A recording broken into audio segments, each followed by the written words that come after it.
Valoración obstétrica. Es el conjunto de acciones de salud que se realizan a una mujer embarazada para identificar factores de riesgo y complicaciones materno-fetales.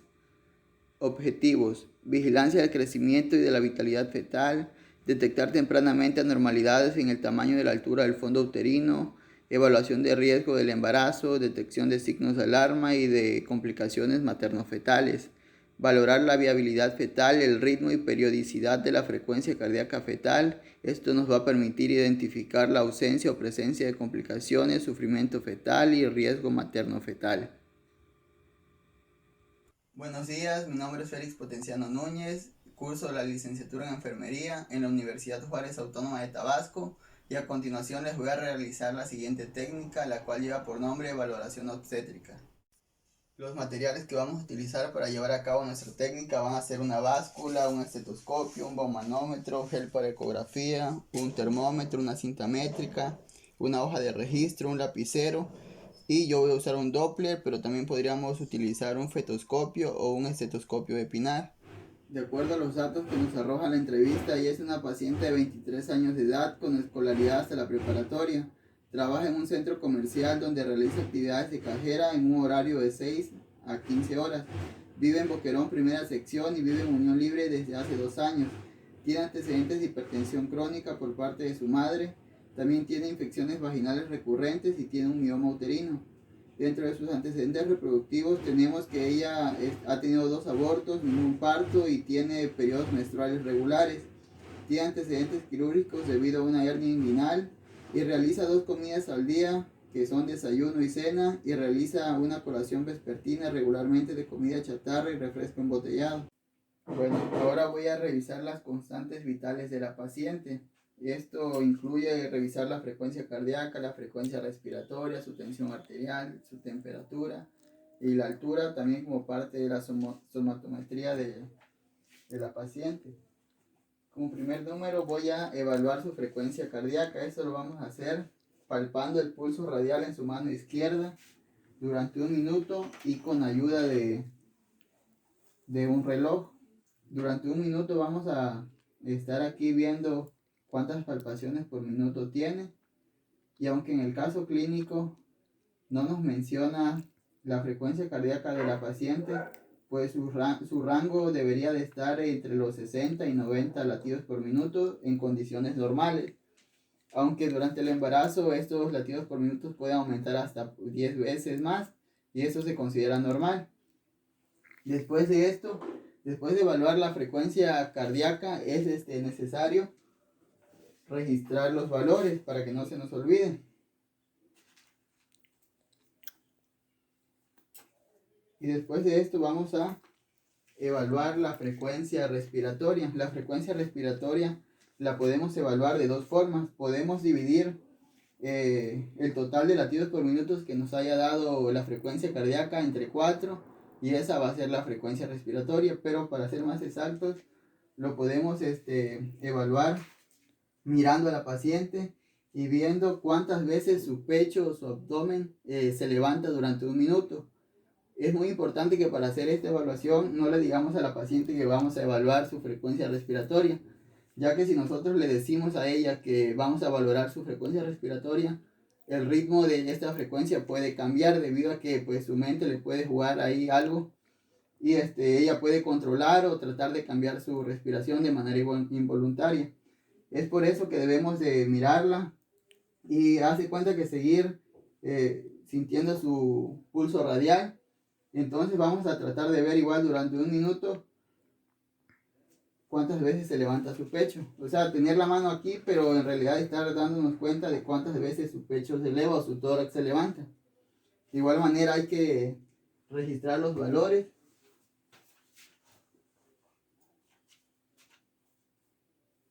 Y posteriormente vamos a evaluar su tensión arterial.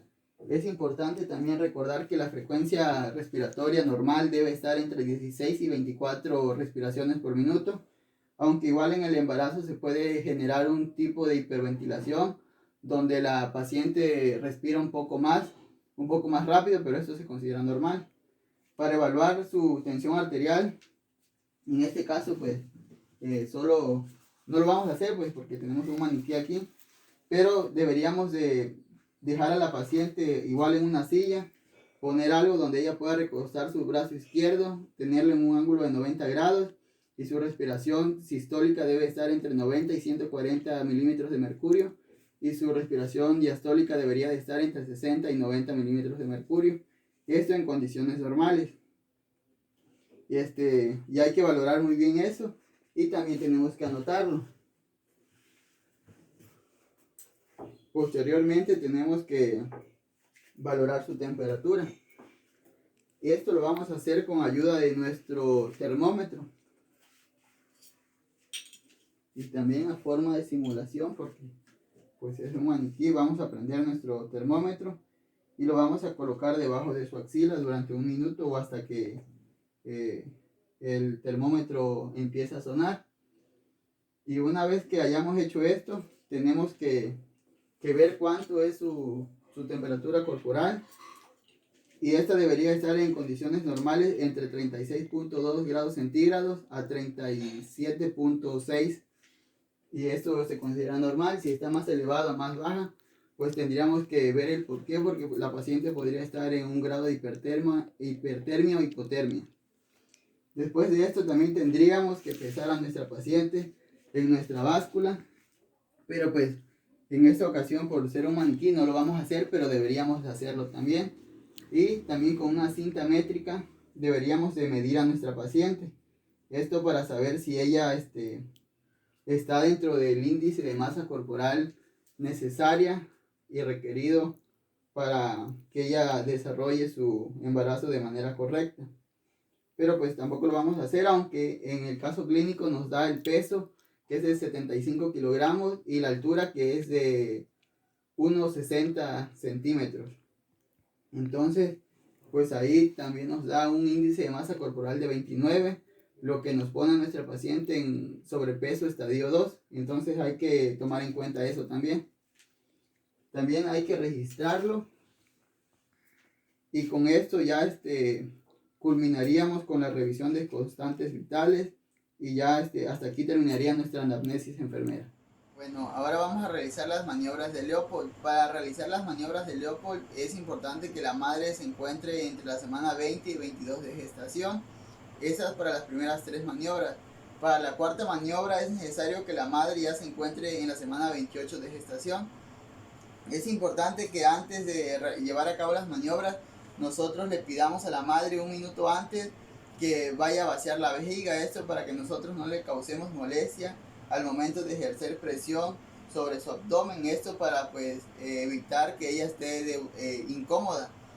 Para realizar la primera maniobra es importante palpar el fondo uterino. Esto lo vamos a hacer así y vamos a intentar mover nuestras manos y con las yemas de los dedos vamos a intentar sentir la parte del feto que nos está presentando acá. Dice la literatura que si nosotros aquí sentimos una parte dura, una parte movible y una parte pequeña, es muy probable que estemos tocando la cabeza del feto. Por el contrario, si nosotros en esta parte sentimos una superficie irregular, una superficie blanda y con bordes marcados, es probable que estemos tocando entonces los glúteos del bebé. Es entonces importante esta primera maniobra para determinar si la presentación del bebé es cefálica o pélvica en relación a la sínfisis del pubis de la madre. Esto va a ser importante para el momento del parto, para determinar si el parto va a ser natural o si el parto va a ser por cesárea. Para llevar a cabo la segunda maniobra, nosotros debemos de colocar nuestras manos de esta forma, es decir que de los lados del abdomen de la madre. Una mano se va a quedar estática mientras la otra la pasamos por el borde del abdomen de la madre. Esto para intentar sentir la posición del feto. Si nosotros en este lado sentimos un borde plano, un borde largo y duro, es probable que estemos sintiendo el dorso del bebé. También tenemos que hacer lo mismo con la otra mano, dejar esta mano estática y ejercer un poco de presión hacia el otro lado y empezar a palpar En este caso sería entonces, si acá ya sentimos el dorso del bebé, acá deberíamos de sentir partes irregulares y muy pequeñas, e incluso que pueden ser movidas por momentos, y esto pueden ser los pies, los hombros o los codos del bebé. Esta es la segunda maniobra. Y esto nos va a permitir, la segunda maniobra, determinar de qué lado está el dorso del bebé en relación a la madre, es decir, del lado derecho o del lado izquierdo. La tercera maniobra nos va a permitir determinar el polo cefálico o el polo podálico del bebé. Para llevar a cabo esta técnica regularmente siempre lo hacemos con la mano derecha. Y aquí vamos a tomar nuestro dedo pulgar y nuestro dedo medio por encima de la sínfisis del pubis, tratando de tomar el polo que el bebé nos ofrece en este momento. Y normalmente cuando es la cabeza del bebé, del feto, vamos a sentir una superficie redonda, dura, y que va a permitir el peloteo del abdomen. La cuarta maniobra la vamos a realizar viendo hacia los pies de la paciente, y lo vamos a hacer colocando nuestras palmas de las manos inversas a la primera técnica o a la primera maniobra, y lo vamos a hacer colocando nuestras manos en relación a la sínfisis del pubis para determinar el grado de encajamiento que tiene el bebé en el estrecho superior del pubis. Si nuestros dedos son capaces de hundirse, esto quiere decir que todavía no hay ningún grado de encajamiento hacia la sínfisis del pubis. Cuando esto no se nos permite, quiere decir que ya hay un grado de encajamiento considerable en la sínfisis del pubis de la madre.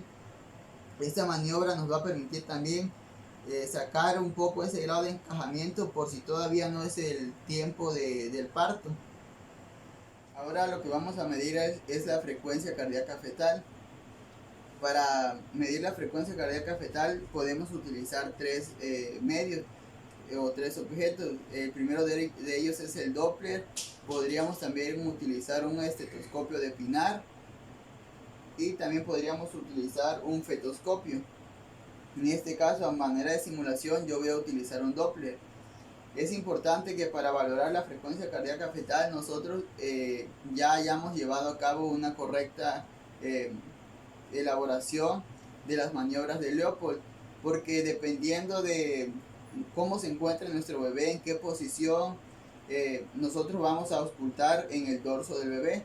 Entonces, si nosotros hicimos una mala realización de las maniobras de Leopold, no vamos a poder identificar de forma correcta dónde está el dorso del bebé, y por ende no vamos a poder escuchar de manera correcta la frecuencia cardíaca fetal.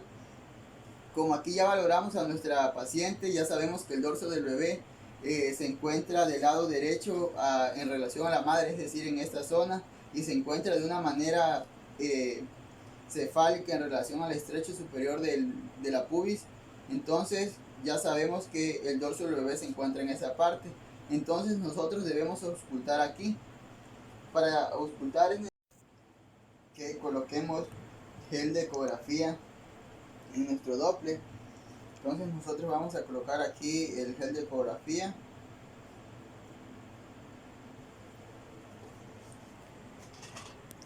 y vamos a colocar el Doppler en donde pues esté el dorso del bebé. Entonces lo vamos a empezar a pasar y vamos a valorar la frecuencia cardíaca fetal del bebé. Como les decía, esa debe estar entre los 120 y los 160 latidos por minuto en condiciones normales. Es muy importante que al momento de utilizar el Doppler nosotros estemos valorando la frecuencia cardíaca del feto y no la de la madre, porque se podría dar ese error de nuestra parte, aunque sabemos que hay mucha diferencia entre la frecuencia cardíaca fetal y la frecuencia cardíaca materna en esta etapa del embarazo. Entonces, pues una vez que nosotros ya hayamos llevado a cabo nuestra valoración con el Doppler, pues es necesario registrar los valores y darle a conocer los valores a la madre o los resultados a la madre para pues mantenerla informada de todo lo que vaya sucediendo en esta evaluación. Ya. Para calcular las semanas de gestación es necesario que nosotros conozcamos la última fecha de menstruación. En este caso, el caso clínico nos refiere que fue el 18 de agosto del 2020. También es necesario conocer la fecha del día de hoy en el que es la consulta, es decir, el 9 de mayo del 2021. Bueno, entonces lo que vamos a hacer es lo siguiente. Vamos a sumar los días que queden del mes de agosto, que fue la última menstruación. Como su última menstruación fue el 18 de agosto, nos quedan 13 días de agosto. Entonces estos van a ser tomados. Y a esos 13 días le vamos a sumar todos los demás días de los meses. Los 30 de septiembre, los 31 de octubre y así sucesivamente hasta llegar al día en el que nos encontramos hoy, que es 9 de mayo. Entonces solo vamos a tomar esos días del mes en el que estamos, o sea, los días que hayan transcurrido, es decir, los 9 días. Esto nos va a dar un total de 263 días. Este número de días lo vamos a dividir entre 7, que es una regla general. Entonces, al dividir los 263 entre los 7 días, nos va a dar un total de 37.5. Aquí es muy importante porque nos va a indicar dos cosas. El número antes del punto nos indica las semanas de gestación y el número después del punto nos indica los días que acompañan a esas semanas. En este caso, nuestra paciente tiene 37 semanas y 5 días de gestación. Es muy importante que nosotros conozcamos aquí el tipo de año en el que nos encontramos, es decir, si es un año normal o un año bisiesto, porque esto puede causar una variación en los días de algunos meses. Factores de riesgo. El primero de ellos son los antecedentes de hipertensión crónica. Hay que vigilar muy de cerca la presión arterial de la paciente, ya que si desencadena hipertensión podría ser algo muy determinante en su embarazo. También hay que revisar las infecciones vaginales, tenemos que ver las prendas y la higiene corporal que ella tiene. Hay que revisar su mioma uterino, hay que prestar atención a sus hábitos alimenticios, a su desequilibrio nutricional, a su vida sedentaria, hay que ejercitarla, hay que ponerla a hacer algo. También su tabaquismo, los 2 casos de aborto que ha tenido y el sobrepeso.